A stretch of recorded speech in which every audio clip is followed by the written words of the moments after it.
peeps? I know it's been a while since I've had a chance to vlog since, well, really since the beginning of January. So I'm just checking in to see how you guys are doing. Also, I wanted to kind of do a review of something that's kind of a little on the old side, but it's new to me because I don't change out devices like every year like a lot of other people may do. So, but yeah, first of all, I'm doing good. Work is still keeping me busy, and but you know, personal life, everything is going great. Right now, I'm actually waiting to pick my girlfriend up so that she can come over and watch the Super Bowl and have a Super Bowl party with me and my family. So that's pretty cool. So just waiting for her to get home. I got here a little early. I'd rather be early and pick her up and than to have her waiting on me. So you know, but I'm actually, the main purpose of this vlog is I just got a new iPhone. I got the 6 Plus, and for those of you that may know me, those of you may not, I'm not the kind of person that likes to switch devices every time a new one comes out.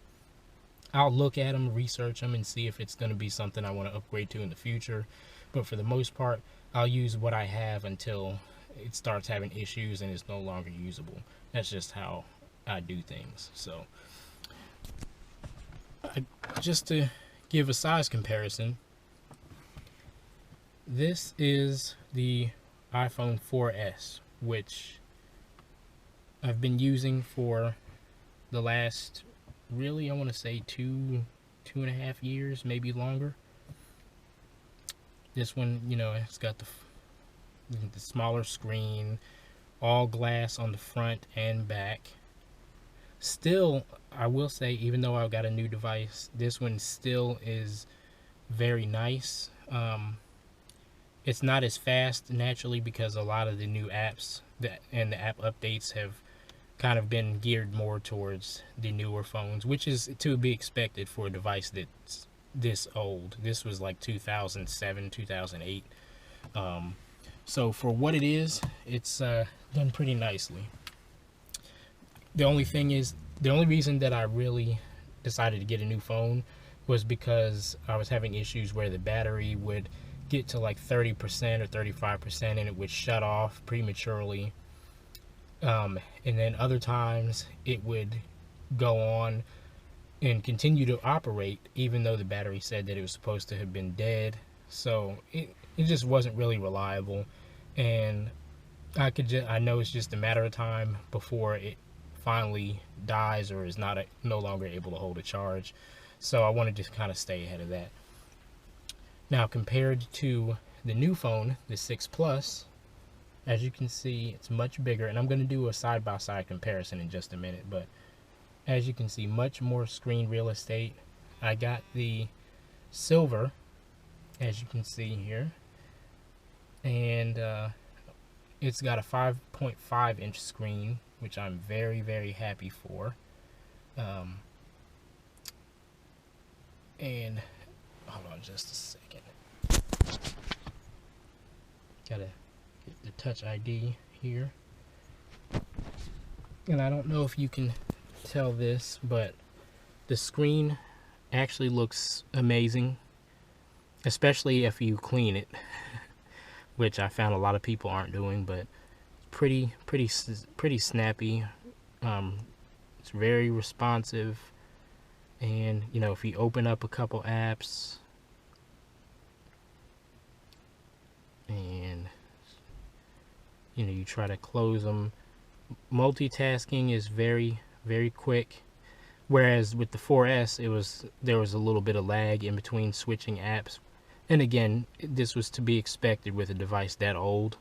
However, considering the age, the 4S still held up very well, and that's why Apple continues to support it with the updates. So yeah. So also, on another note, let me do a side-by-side comparison here so you can really see the size difference here. Hopefully you guys can see that. Look how much bigger the 6 Plus is compared to the iPhone 4S.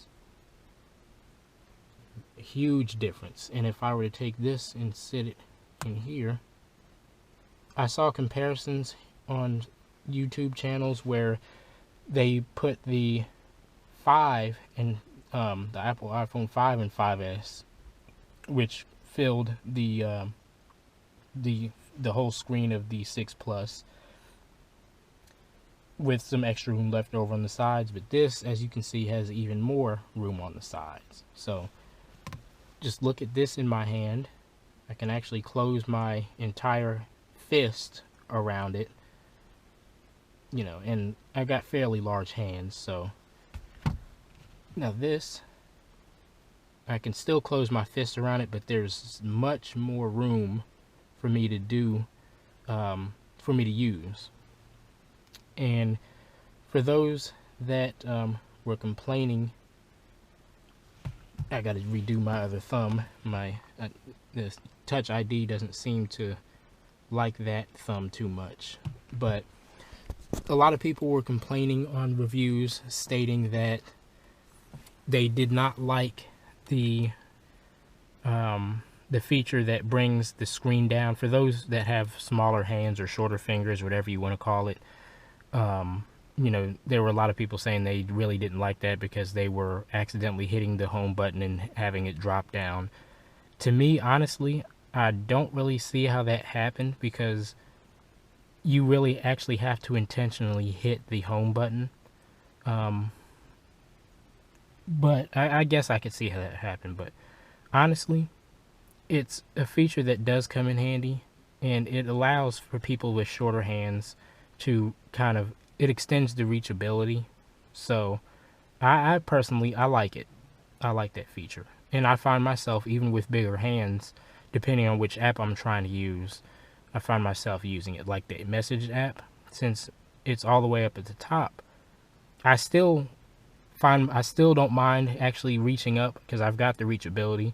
But sometimes it is just easier to just access it from right there.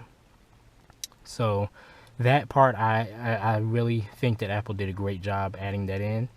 And as far as another thing that I'm sure a lot of people have made rave reviews about, was the 6 Plus's battery life.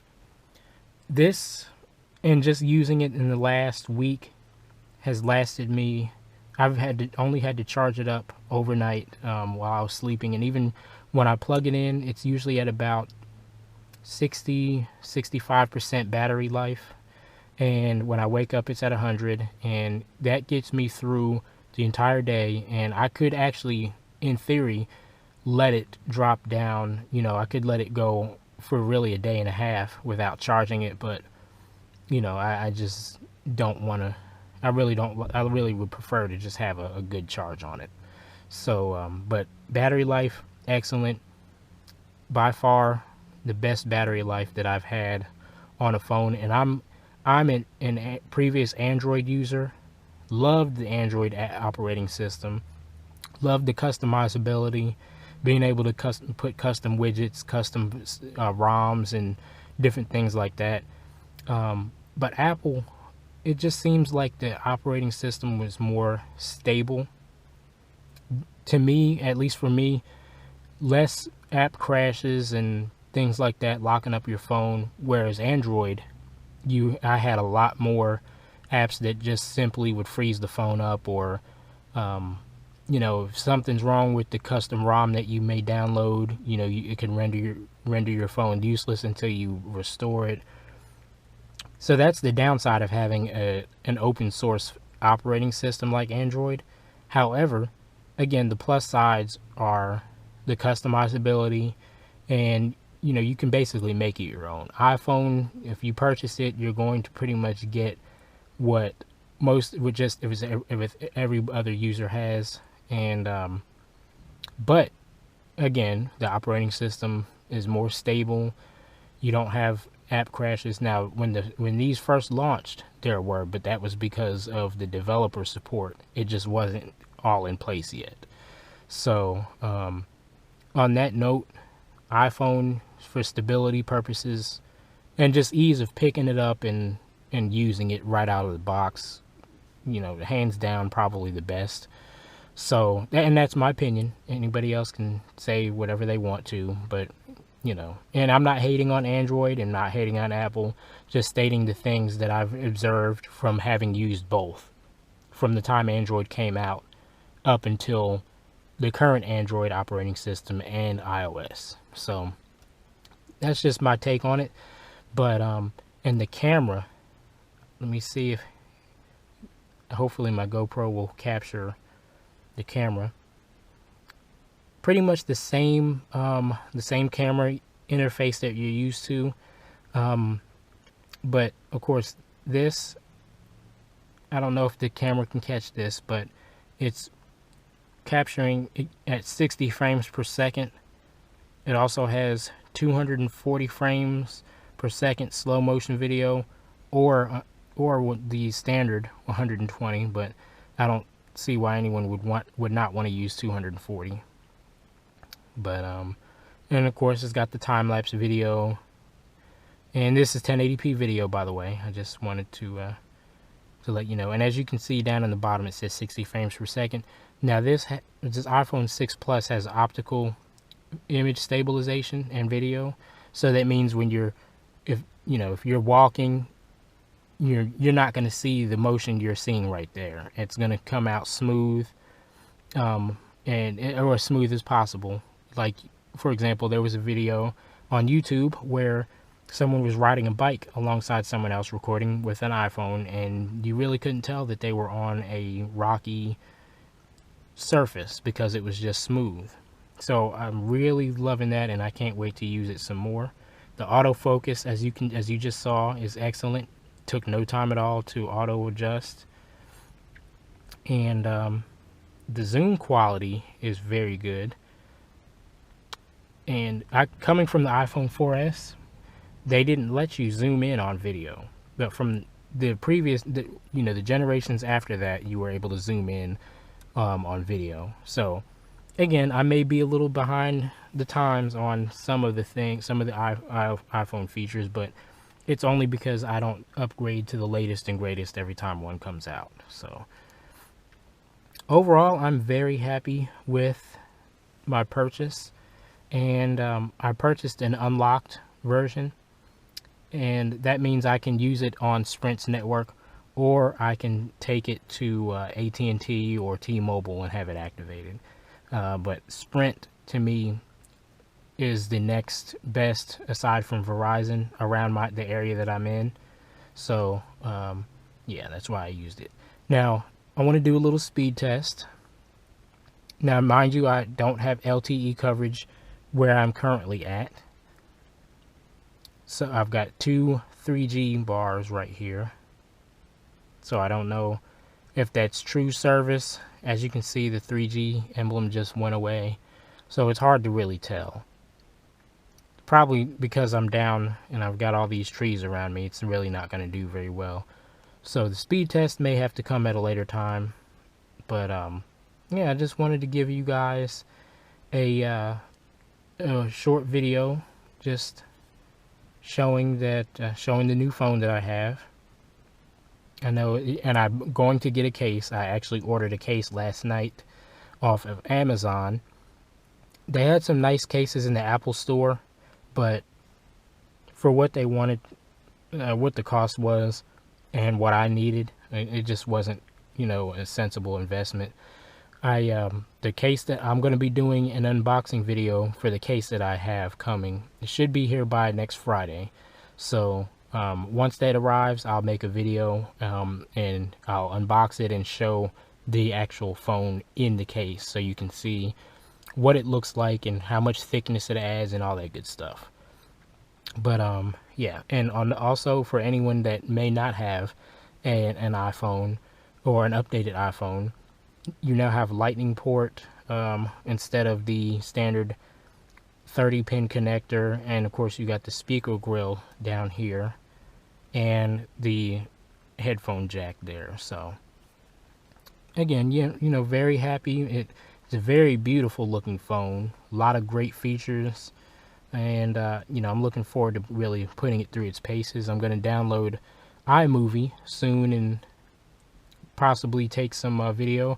I'll be going to New Orleans next month, so that'll be a good opportunity to take some good photos and some good video, and really see how this iPhone really does with video editing, which I expect nothing short of an amazing experience with that, considering Apple's reputation. And I'll be using iMovie, so yeah. So that is it. And I didn't mean to make this video so long, and I still didn't cover everything with this phone, but you know, just to give you an idea of what you can expect if you have like a 5 or 5S and you're kind of considering upgrading to something like the 6 Plus or 6S Plus. Both are the same size, just a few different features. So, you know, just let me know if you got what your thoughts are on this vlog. If you like the iPhone or you're an Android user, tell me why. And you know, like the video. Like I said, any feedback is welcome. And you know, if you're new, I welcome you to my channel. Go ahead and feel free to subscribe and suggest other content that you might want to see coming up in the future. So thanks, and you guys have a good weekend, and enjoy the Super Bowl. If you're having, you know, any Super Bowl parties, be safe, no drinking and driving, and I will see you guys in the next one.